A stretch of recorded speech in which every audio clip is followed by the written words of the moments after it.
Дами и господа, започнува програмата Гласот на народот со Слободан Томич. Интеракција 100%. Кажете си се што ви лежи на срцето и тежи на душата. Тука сме да ви помогнеме. Ексклузивни теми, соговорници кои нема да одбегнат со одговори на вашите прашања, коментари или критики. Постоиме за вас. Гласот на народот е клучот на демократијата. Гласот на народот со Слободан Томич во живо. Добро вечер, почитувани, добродојавте во Гласот на народот, интерактивна трибина или клучот на демократијата. Да, вие сте тие кои одлучувате и решавате за судбината на Македонија, со оглед дека вашиот збор е секогаш не се мери со некакви посебни вредности, бидејќи тоа вашите оценки се најголемото оружје за вистинска демократија. Сакав денешното издание да го започнам со една мудрост на грчкиот филозоф Диоген, знаете, познате по тоа што го барал вистинскиот човек на сред бел ден со запален фенер. Тој вели: што ќе ти е целиот свет ако немаш внатрешен мир? Минливите работи, спокојството и мирот не одат заедно. Да, тој е мудрец 435 година пред нашата ера ја постави таа филозофија што денеска е пракса, дека денеска е полесно да бидеш не човек отколку човек. Видичи тешко е, и исто така ќе кажам една мудрост на познатиот Горки кој вели: човекот тоа гордо звучи. Но дали денеска можеме да најдеме луѓе меѓу нас кои ќе го почитуваат се она што се вика народно, се народно или национално благо? Се е врзано за и околу политиката, се е врзано за околу суетата, власта, превласта, насилството, како се да се дојдат до брзи пари и со лепливи прсти секако се доаѓаат до тие брзи пари. Заборавајќи на вистинските вредности, хуманите вредности на поединците кои катадневно работат, се сочувствуваат со секакви ситуации и помагаат во секакви прилики, а тоа сте вие, народот. Визави се тоа е тоа врзано за нашето здравје и нашето здравство. Ако не сме добри, ништо не ни треба. За жал, нашата држава се повеќе тоне, особено моделот на здравството. Се поставуваат разни прашања и дилеми. Има ли излезно решение, има ли лек за здравството Македонија? Затоа, почитувани, имам чест и задоволство да во денешното издание да го поканам и го поканив мој драг пријател и професор доктор Никола Пановски, микробиолог, поранешен заменик министер за здравство и директор во Фондот за здравствено осигурување Македонија. Добро вечер и добро дојдовте. Добро најдов, благодарам на поканата. И на ова дружење што ќе да, да видам искрен, ме радва фактот каде да одите, вашата аура и позитивна енергија ја прени јавноста. Значи, луѓето ве перцепираат како човек алтруист, хуманист, лекар, кој навистина вистинска смисла и ја положи Хипократовата заклетва. Професоре, ве прашам како микробиолог, каква е дијагнозата на македонското здравство? Имаме ли излез од оваа инфекција која се најдува во сите пори на здравството и неговиот систем? Па, ако инфекција, хронична инфекција од која тешко може да се ослободиме, како што е сидата, која ќе влезе вирусот, или ќе убие човек, или ќе се живее со него, или, не знам, хепатити, некои хронични, така, ако е веќе инфекција, таа е почната од порано и повремено се засилува, се активира, па се смирува, меѓутоа никогаш не се излекува, и ако направиме една крива, еден график, сепак или оди стагнира, или паѓа надоле, како што е во моментиве сега, кога имаме вакви афери, скандали и така натаму, кога тоа се зависи и каква е, не само на здравството, како народот го гледа. Кога има народот нешто што оди нагоре, здравството да стои, ке рече, ај добро, не, меѓутоа се е во фокусот и образованието и здравството, бидејќи на луѓето им е преку глава. Се и најмногу ги боли, најмногу реагираат она што е најважно во животот, здравието, бидејќи знаете, здравиот човек има 1000 желби, а болниот и нивните, бидејќи кој еден човек болен, целата фамилија е болна. И тие се денеска пред влада и така натаму се гневни. А да не зборам дека по природа човек што е болен од малигно заболување или нека друга тешка болест, по природа тој не може да биде среќен, тој е гневен на се што околу себе. Има исклучоци, меѓутоа најчесто е така и тоа е нормално, така да сега е таков период кај што израстот оди надоле, меѓутоа и самиот аспект на луѓето спрема него е негативен. Дури кој е нешто позитивно или не е толку негативно, они сега покрај сувото гори и суровото, таков е моментот. Меѓутоа, Сега лекот за ваква работа е тежок. Лек има, меѓутоа е невозможно да се примени кај нас оваа констелација. Тоа треба некој од горе да дојде се да растера и да препише некој модел на здравството и на здравствени системи, иако звучи грубо, најуспешни здравствени системи, од кои сме учеле сме били и во Харвард на школа за јавно здравје. Замислете од кај доаѓа професори од Чиле за време на Пиноче, Виетнам, Куба. Значи диктаторските режими, али социјалистички или крајно десничарки, кои што се најголеми успеси во здравството и западните земји гледаат како да ги применат. Меѓутоа, за да го примениш тоа што треба, има многу луѓе што ќе спречат тоа. Има многу интереси, да не зборам, веледрогери, политички партии и така, иначе не сме ние толку глупи да не знаеме што треба. И со овие партии што се поделени вака, значи прво што треба да се трнат партиите, тоа е лесно да се каже, меѓутоа како да ги трнат своите раци. Како да, понатаму кадровската политика во здравството, неколку пати сум кажал, моментално кај што имаме 10.000 лекари или 5-6.000 специјалисти е полоша отколку 48 кога се имале 100 специјалисти. Тоаш на кардиологија бил кардиолог или интернист. Ние на Институт за ТБЦ имавме, не знам сега кој, ама веднаш после изборите 2017 ставија гинеколог. Замислите ви донесат... На кардиологија носат гинеколог? Таму донесат, на 100 специјалисти за белодробни зовови да ви донесат гинеколог и тој да ви е шеф. И како вие ќе работите? Кој ви е мотивот? Или ќе си одите, ако можете кај дојдете, или ќе се правите да ми проведе денот што побрзо, бидејќи ви е довде. На Институт за јавно здравје 20 години, а го раководат специјалисти хирузи. У земја Будалија, па нешто ќе размислам, чекај бе луѓе, нема таму, ама морало таа партија, по таа партија, ако има има и таму епидемиологија, значи Институт за јавно здравје имаше епидемиологија, микробиологија, хигиена, социјална медицина. Од тие треба да го води стручниот колегиум. 20 години нас, клучната установа, имавме пандемија, но водат хирузи кои за среќа се толку далеко од струката, па што не се мешаат од струката. Ги оставаат колегите да водат. Меѓутоа не личи. Не можело тоа да се случи 50-тите години. Значи дошле комунистите на власт и сега да решат, ние комунист, што да кажам, кардиолог или кардиолог немаме. Затоа сега ќе ставиме гинеколог. Не, ќе оставиме тој кардиолог, дали бил заробен германец или некој од усташи, љутиче, или не бил баш со комунистите, него ќе оставиме стручен директор.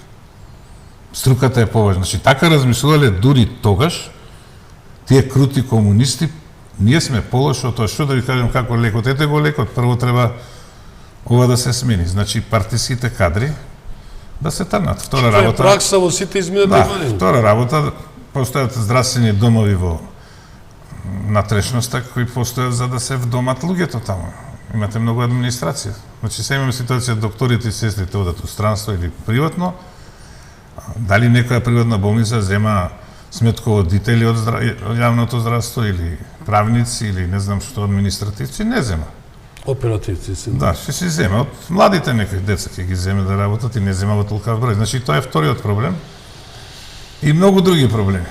Меѓутоа, јас бев директор на фондот, кога буџетот беше 200, кога 2003 беше 190, а кога си отиде в 2006 260 милиони евра. Сега е 700 милиони евра.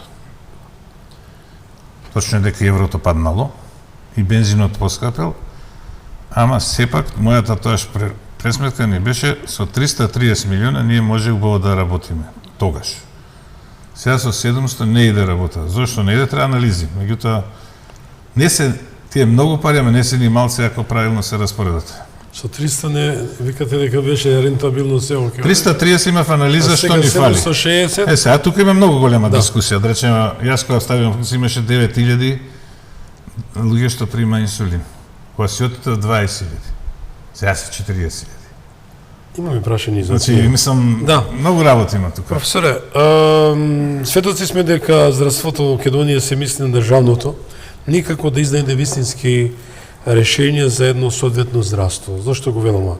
Бидејќи секој граѓанин партиципира целиот свој живот во здравствена заштита, с краја да е еднашка во животот да му притреба, но и тогаш кој ќе побара, и тука се случуваат грешки.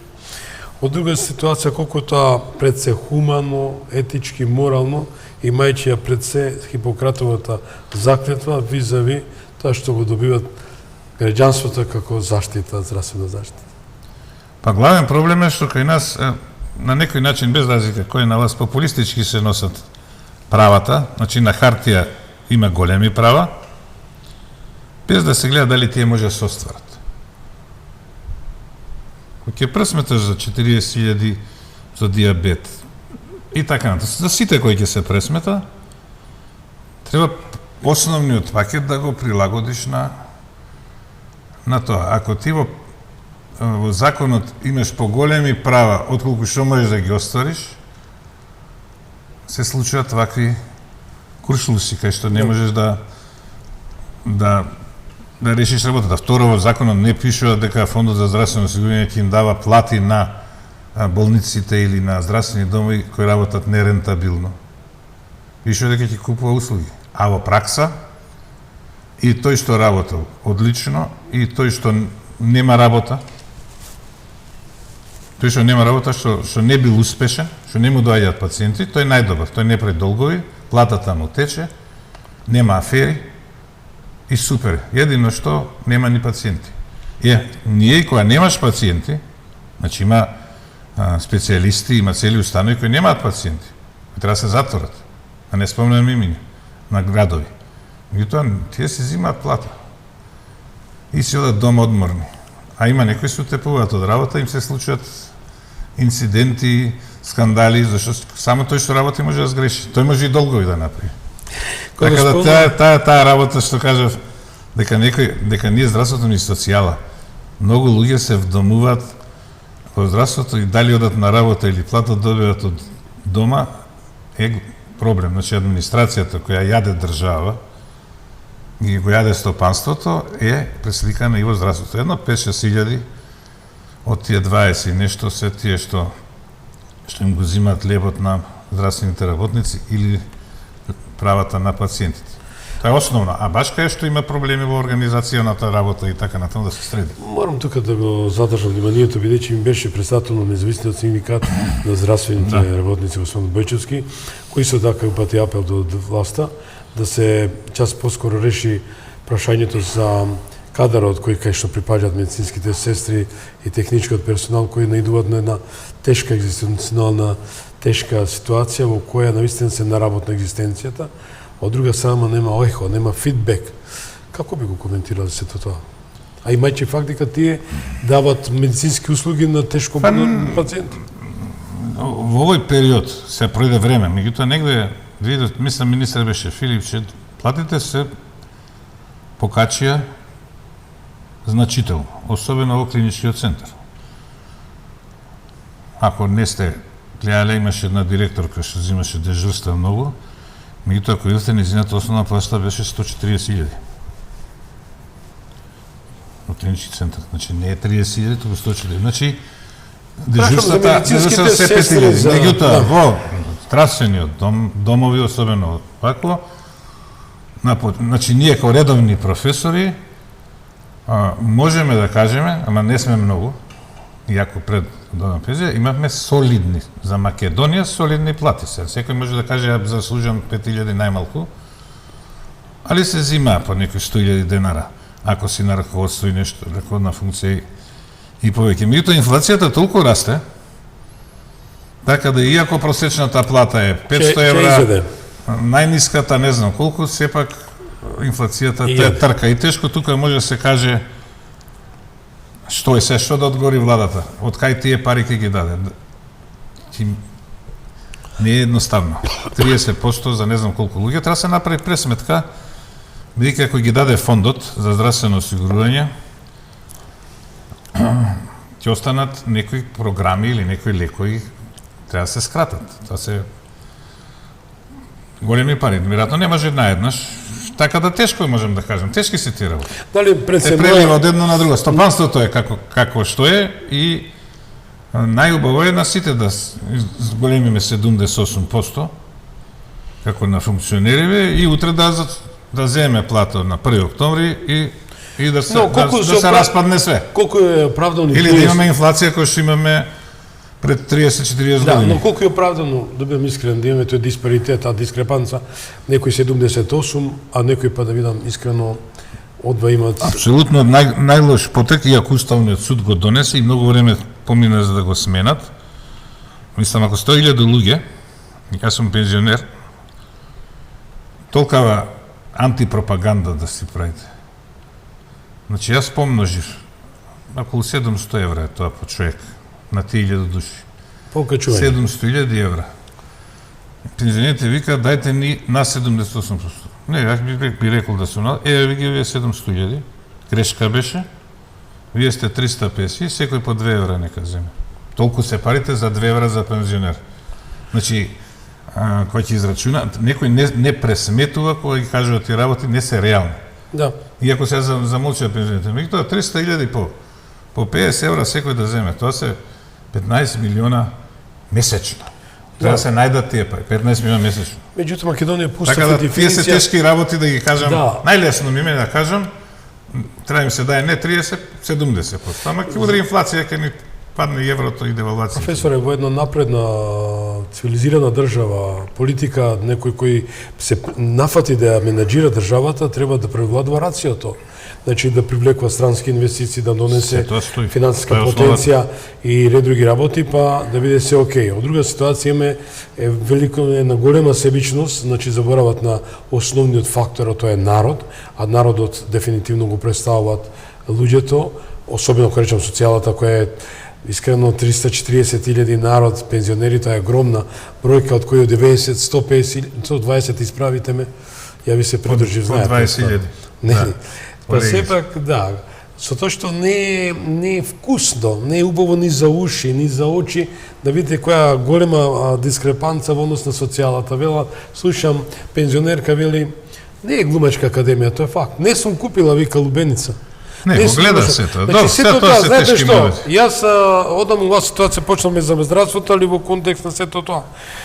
Дали имаме шанса ние сепак да се случи таа трансформација или едноставно, вика, повлечете себе, луѓе, не знаете, не менаџирате убаво, дајте ми шанса на другите кои умеат знаат. И на крајот на краиштата гледам дека како да има еден сирџиски, една малициозност спрема народот. Може би сум дрзок, многу сум престрог, но како да го задоволиме барањето на здравствените работници кои навистина барат еден минимум со 23-4... Па јас кажав, ако треба да се зададат пензионери, здравствени работници, сите што барат, треба да се печатат пари. Друго нема. Печатање пари значи дека лубеницата, ако е 50 денара, ќе биде 75 утре, одма. И се друго. Нема, стопанството е основно. Тоа значи другото е козметика, инаку што се однесува до избори, дали се предвремени, не еве ги кај се за 9 месеци. Мене што ми пречи? Еве кога збориме за кадровска политика, дали има леко здравството? Дали чувте некоја голема партија, сега опозициона, оваа што е дека нешто ќе смени, дека ќе рече ќе се трнеме, ќе оставиме самите стручни колегиуми или колективи да менаџираат, си го бираат директорот да ги води, ќе ги трнеме организационите директори кои се кажа дека биле непотребни. Ке трнеме 30 управни одбори. Тоа владеачка партија го кажа 2016 и не го спроведе, сега и тоа нема да го каже. Вики 7 години не го спроведе, зашто им се уверени да имаат своји луѓе во Фотелјата, убави пари и сето. И така, значи, како ќе го смениме, ако едните и другите, тоа не го кажуваат во својата Меѓутоа, и програма и способноста, гледаат како професор. меѓу себе да се ги подметнат. Дури да нешто е добро, што е ретко, другите гледаат да му подметнат, како што изградба на клинички центар што не е познат. И да не зборам. Токму го начинавте Управо. најгорливото прашање, клинички центар. Огромни пари се излеа, многу криминал се создаде. Зошто не е дефинирано конечно тоа прашање клинички центар и да видиме нашиот северен сосед, навистина бевте Белград, видовте што е се изградено. Бевте скоро Белград или? Па сум бил, да. Па викам, па тоа е 400 километри од тука, од оваа дистанца до Белград. Тоа е наистина нова ситуација, нова историја, нова инвестиционен бум.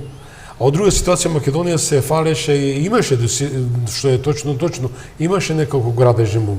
Но како да ја надминеме таа дубиоза, таа конфронтација меѓу тоа кој ќе биде поголем лапач на дивиденти, односно на аванта, како да речам, на парички. Па сега, И еднаш да решиме дека Македонија треба да го добие Значи, својот до сега клинички центар. најголем лапач се италијаните и британците, кои што ни бараат 20 милиона за неизградено.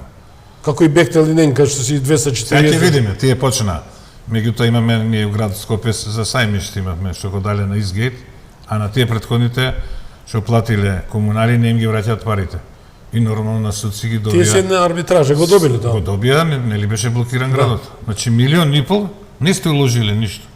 Ви седеле, сте уплатиле 2 милиона комунали, не ви даваат да градите, ви го бесправно ви прекинале градба, ви рекле да не градите, значи ништо не сте потрошили. Да. Само некој хонорар за некој адвокат и 1,5 милион у джеп ви ги враќаат тие два и 1,5 милион камати. Повторно до корупција Па не чиста знам, аванта. од окта судењето, сега за клинички што е во тек. И нек да има такви судења на милиарда и нешто, што држава може да ги плати, бидејќи некој дал дозвола, па другиот дошол рекол нема сега ова да го правиме. Тоа може биде и со овие рудници, да не почнат градба, да заштитиме екологија, ама некој ќе си земе кеш пара. Да. За подсетување, Значи, почитувани тие најмногу професорот ги земаат Пановски парите. е советник на град Скопје. Ние ќе имаме такви прашања. Но еве да велиме го спомнавме Хипократ, не може да не се спомне и непрофесионалноста и хуманноста преточена во секојдневниот живот, во речиси многу клиники. Онкологија како стара нова афера, гинекологија, еве вчера и педиатрија, слушам, почина мало детенце од 2 години, ендокринологија, се мисли на диабетичарите кои катадневно молат за и околу своите Да. потребни лекарства. Професоре, ова се таксативно наведени работи кои навистина повторно создавна лоша, полоша слика нема. Од друга ситуација, имаме кадри кои се носат на мускули, неспособни, неадекватно, неедуцирани, непрофесионални на важни витални места. Како вие го дефинирате се тоа? Јас не сум ни најмалку шовиниста, ни алудирам на нешто посебно, меѓутоа, што не иде, брате, не иде, немат. Немат ни интелектуална потенција, немат ни креација, немат ни дефинирана програма. Па до, тоа, ја реков, во секоја реформа важна е и зградата, и дали има зграда на клинички, и дали има апарати, меѓутоа, без конкуренција, најважни се луѓето, кадарот, кој ќе му донесете на некој раководител, кој е подинтелектуално од вас, вие си терате нешто своја работа, си работите на компјутер, видеоигри или гледаат, си гледа нешто друго, гледа кај да најде работа, кај да си оди, у помалите места гледа нивата, ако има нешто да навади дворот да го направи, не го интересира веќе струката, нема, значи без лидер во медицината, тимот на тој и тој, и неговите ученици, сегде се пише, како и во уметноста, кај завршил клавир, кај завршил да пее, така и во медицината. Медицината, особено хирургијата, интерната медицина, тоа е занат. Па и наша лабораториска, значи тоа е занат, кој те научил и Постои школа на тој и тој, школа на овој. Ако ти го трнеш и му исечеш главата, заврши работата. Джабе се апарати кои нема никој да ги уклучи. Нема ентузијазам. Нема ништо. Гледат како меѓу себе после да се скарат, да си подпикнат. Веќе не оди напред работа, гледат да свршат работа со пациентите овлаш и толку. Тоа е основно. Значи, без тоа немате одење напред. Јас кажав, у 50-тите години имале поише свест дека треба да оди напред нешто, кога поставувале раководни овако луѓе, значи некој избркан од Загреб или од Словенија, доаѓа тука, развива, го пренесува своето знаење, развива, него му даваат средства да работи. Професоре, не може да се Оде да сте запостави- прв човек, гледат како да ве лизнат. Да. Не може тоа да се запостави со респект и мој респект кон сите вас професори, кои сепак сте студенти на една многу респектирана, реномирана професорски кадар, кој врз вас преточили искуство, знаење и фала му на Бога, наистина можеме да се гордееме со вас професорите што имате големи Ние се референции. го фатели тоа време кога Меѓутоа сега професорите били од други градови. Таква била и системот. ситуацијата. Меѓутоа Се му сега рече, имаме оди еден таму има потреба. Сега Ние не- овде сега, се извинувам, Да. ние болницата у Штип не е врзана со факултетот. Место пензионирани, некои што се додат да работат у болницата, тие што предаваат во Штип доктори, професори не работат у болницата. Имаше инфектолог Вело Марковски, не работи со пациенти. А порано, не знам каде ќе дошол, ќе му дадат средства, развие го тоа. Не сум Тоа тука. е добро не ми е пишено, добро да. во Скопје, сакам да живеам во Охрид. Во Охрид дај му можност на човекот нека развие таму, нека направи некоја метода, некоја операција, нека трне работата. Сите патишта водат у Скопје и И така клинички натаму. центар. Да, Партизацијата, неспособноста и кадровската политика веќе го да, го начнавме, кажавме тоа. но партизацијата исто така изеде и уништи здравството во Македонија, доведувајќи ги во коматозна состојба, велам, како да се решат овие дубиози на непрофесионализам на првите луѓе, рековме, во овие изминати 7 години се постави на една лепеза на министри за здравство. Имаме ли решени или формули како да го минеме се тоа? Па добро, сега, Или ради мир во куќата и коалицијата? дека не се спојат двете партии, односно трите, а мислам дека третата, тој ДУИ, или првата, како ја кажуваат некои, пошто ако двајца се карат, Да. и да си помалси прв, дека не ги трнат суетите, дека не ги забележат националните интереси. И кој ќе речат за ова се договорим, утре пак нека се карат. Меѓутоа, ако сме рекли дека ќе има клинички центар, ќе градиме, ќе градиме.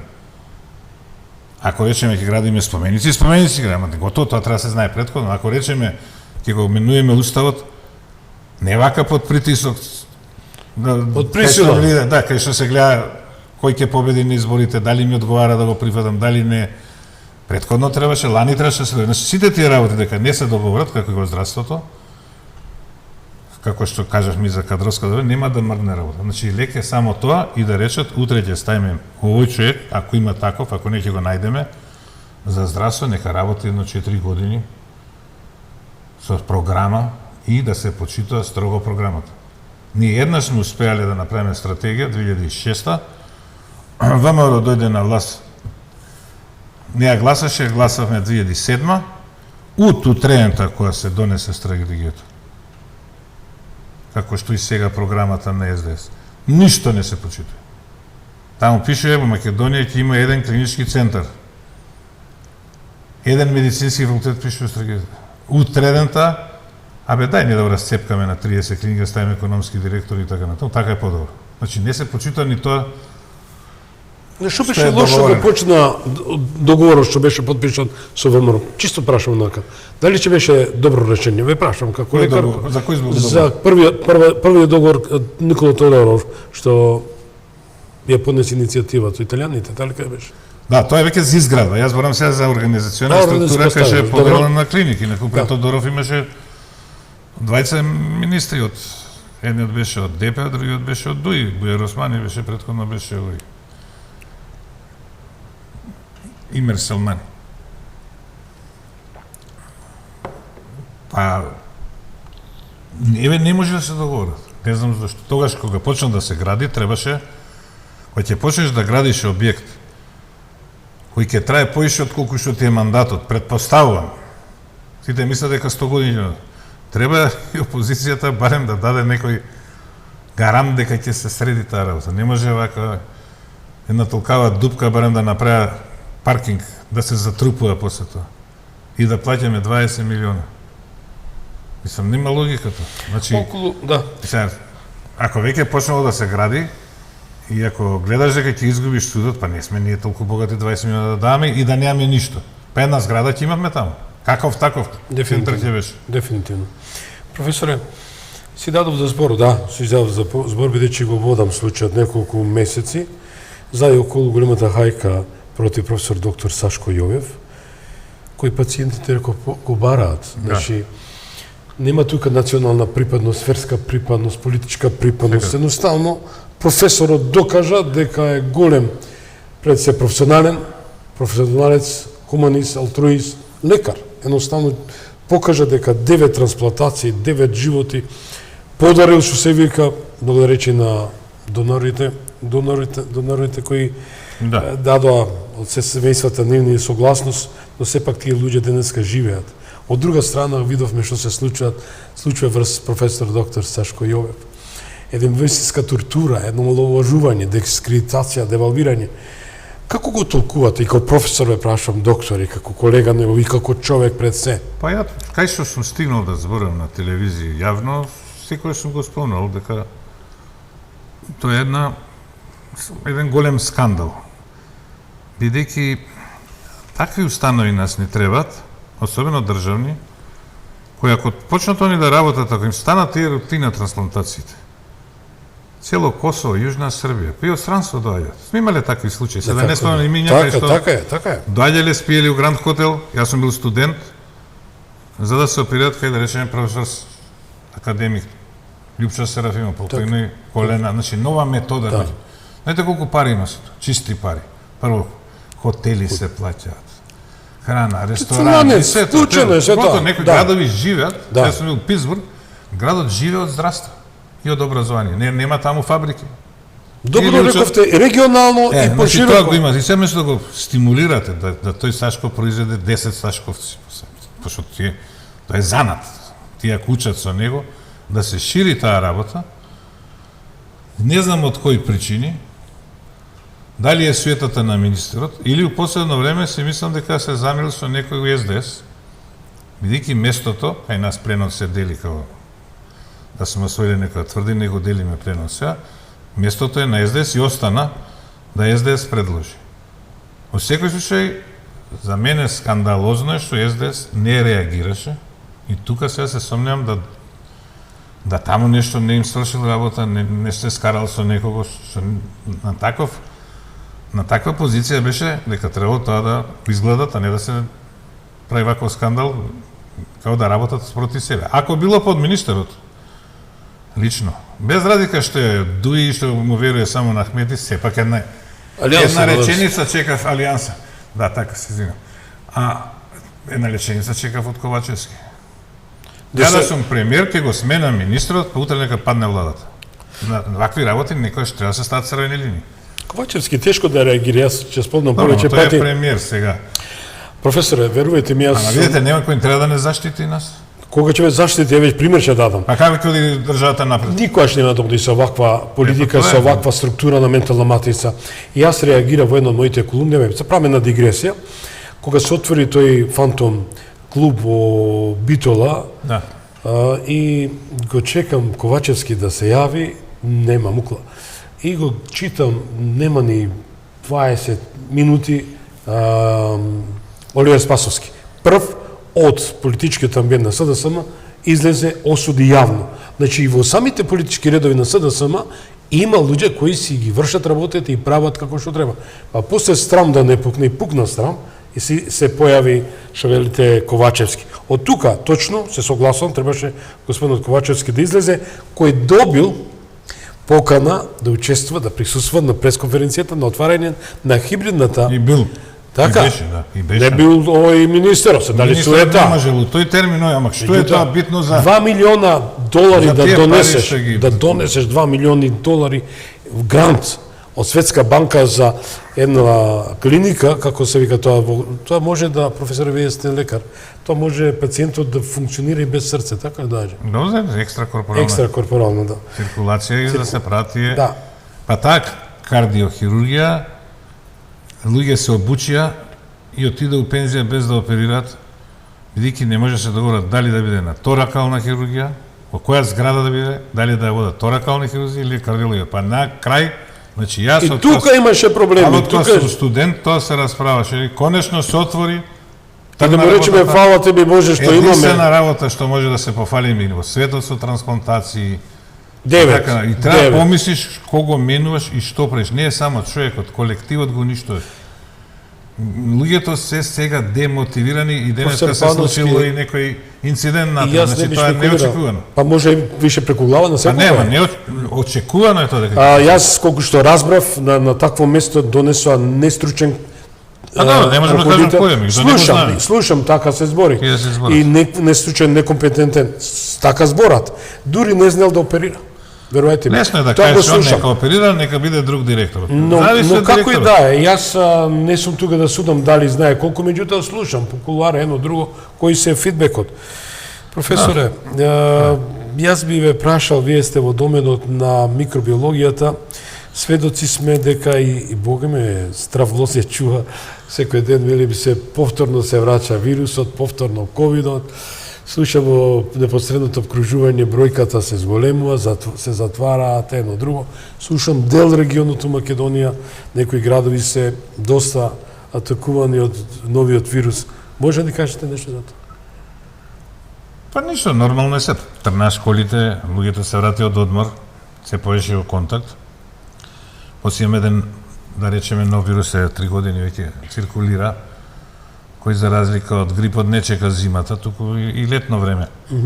Се пренесува, полесно се пренесува, особено новите варијанти, така да ќе живееме со него, нема потреба од затварање сега.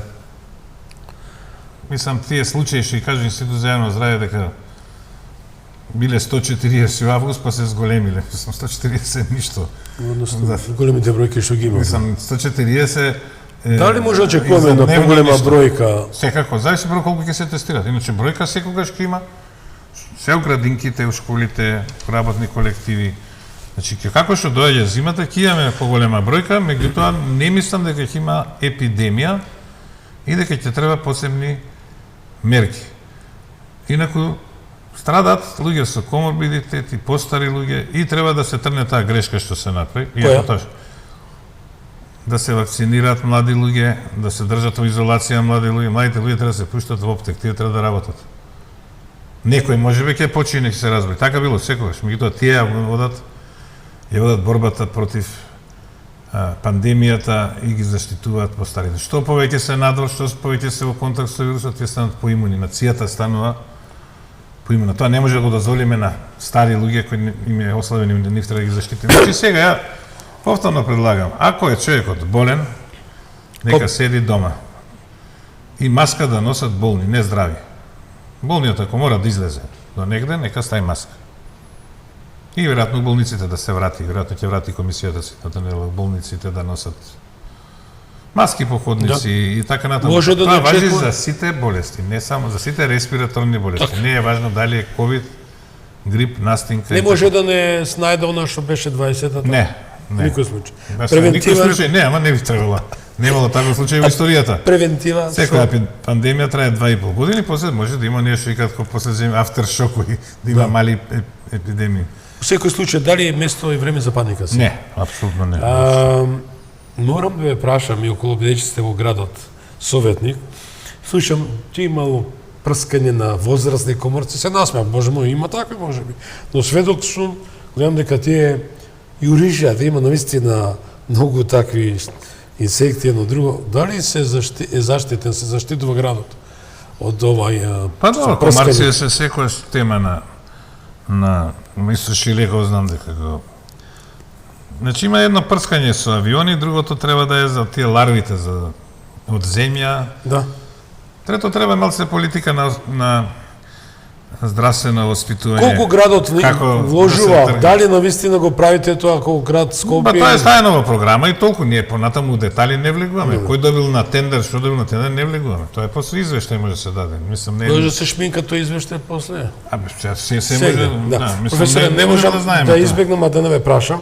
Сведоци сме на голем фейк информации, каде што ве спомнуваат во разни прилики дека сте корисник на дека користите прекрасни препарати за слабење. Дури сум ги измислил. Дури сте ги измислиле. Ги Да, вие реагиравте, меѓутоа диалог на глуви. Значи не реагира власта, не реагираат одговорните министерството. Докаде работи?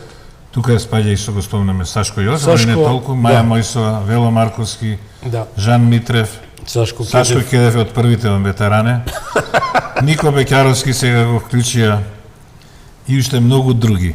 Значи, таква Што правиме со злоупотреба. вас, научниците? Тоа е пример дека држава, гледам и на запад, едноставно не ферма нас. Јас сум кажал на телевизија, што ако излезе, бидејќи тука е сега МВР, и ако сум што ако излезе Оливер Спасовски, со кој се знам лично, да излезе вака, као јас што излегувам, и доле да пише, ние македонците сме 100% бугари. Да стои тоа. Да. Или да напише дека го збори, да му го намести. Да. Колку време ќе трае таа изјава на Facebook? Што мислите? 15 минути, пола сат, така? Да. Па, зашо кај него е 15 минути, а кај нас кој може... 15 месеци и повеќе. Да, 2 години. Ако не таа, некоја друга, трета, зошто не го спречува? Има ли спрега, Ни деца? Facebook го спречува, ни ништо. Фала Богу, е по 9 месеци од декември, утре сум во обвинителство. Утре дури. Утре, прв пат. Значи имаат слух после тука. Па не биле обучени, прв пат им било ова и така. Иако ние у декември, дури беше објавено и Слободен печат со адвокатката и со една новинарка Слободен печат, ги најдовме кои се што се и каде им е адреса во Скопје. Дека има корупција. Да. Значи има спрега меѓу Ја да сум власт, пред избори, па сите ќе ги изведам со лисици, ќе речам, овие се злочинци, тие се и да добиеш богатат- гласачка, гласовите прават 5 кривични дела, не ги бројаме. Прво на нас, второ ги лажат граѓаните, трето продават нерегистрирани лекои за кои тврдат дека се успешни. успешни, нас кажуваат, ни го лушат авторитетот, ги лажат, значи, 5, ви може ги соберете сите. Ја мислам дека само ние постигнеме да тоа рекетот се зголеми малце. Да дотира таму и рече, бе, сега те вапсиме, што правиме, еве малце поише. Тие ги казнија нешто таму, инспекција, ама не ги затворија. Шминка. Злочинци ги гледаш, ти ги дале на тацна, не ги затворија, све ќе оди со обвинителство, па ќе се тера, дај Боже, ако се донесе пресуда, ќе бараме нематеријална штета да платат нешто да ги оштетиме. Сепак 15 месеци, Сите 2 што ќе години. сведоцат дека биле излажени, ќе им ги вратиме те по 4000 денара продаваат трефти кои чинат во самопослуга ги купите, не на големо, значи со кесички мали чинат 100 денара. Зачини. Они 4800, град 2400. Посебен поспуст. За тоа да не зборам што некои престануваат да користат редовната терапија и така натаму, да сега стигна до таму да Нико Бекјаровски го кажува дека се скарал со официјалната медицина, била врска нема и на некоја ваква емисија ги нападнал тие, па и сега ги има со лисици, ги имам на телефон, уапсен Нико Бекјаровски. Дури има и у Србија, ухапшен. Сега ако има и виелото кога се чека мина, а се гледа со главата, вака. И ти ми се ева дома, бе, уапсе, бе, доста, викам, па толку ли не научивте вие више. Не, бе, се зезам, Тоа знаем дека така не. млата сме као нација. Професор, која е вашата порака? Мојата порака е дека мора да се преживее, мора да се тргнеме од оваа депресија, апатија. Ги замолувам со граѓаните, и Facebook напишав, да не ја навредуваат земјата. Едно е власт, едно се политичари, едно се криминалци. Нашата Македонија не смеме со погребни имиња да ја нарекуваме. А тоа стана секој втор збор, тоа е. Па и овие диаспора почна. Тие па многу ме нервираат. Тие ќе ни кажуваат како да свикаме да... Второ, секој да работи креативно, колку што може да придонесе. Секој може од утре да престане да фрла ѓубре по улици. Тоа е првиот патриотизам, ако си ја сака земјата. Како што му е дома чисто, на повеќето, ние сме домакински народ, ако престанеме да прљаме надвор, ќе сватиме, тоа ќе знаеме кај тоа е наше. За оние со бугарски пасоши, мојата порака е да ги вратат веднаш, утре, сите, до еден. Сме преживеле турско, не знам што, они за не знам што, економски причини, па и проститутките што прават за економски причини? Телото го продават. Овие душата си ја продале. Да ги вратат веднаш. И политичариве 78%. Да си ги вратат назад. Нека им дадат на нас пензионери по 2 евра, ќе дојме 350, сме многу сме. Од моите ќе се откажем. Ти благодарам многу што ме Да се прекине тоа више 78%. Благодарам многу што бевте гостин во Гласот на народот. Ви посакам добро здравие и успех. Понатаму се очекувам дека ќе ми дојдете повторно во емисиите. Почитувани, тоа беше професор доктор Никола Пановски, микробиолог, поранешен заменик министер за здравство и директор на Фондот за здравствено осигурување на Македонија. Еве слушнавте експертска анализа, дадовме повеќе одговори, анализа се она што е актуелно моментално во државата. Бидете ми живи и здрави, посакам добро здравие, чувајте се. Утре поканив повторно представници на пензионерите кои се организираат во среда на сеопшт протест и верувам дека требате сите да дадете поддршка овој протест да се добие навистина вистинска порака, бидејќи Македонија, рекови по устав, по дефиниција е социјална држава, а Социјалдемократскиот сојуз е партија која најмногу треба да се грижи за социјалдемократијата, односно за работникот и работничките права и секако и социјалата. Бидете живи и здрави утре во 17:15.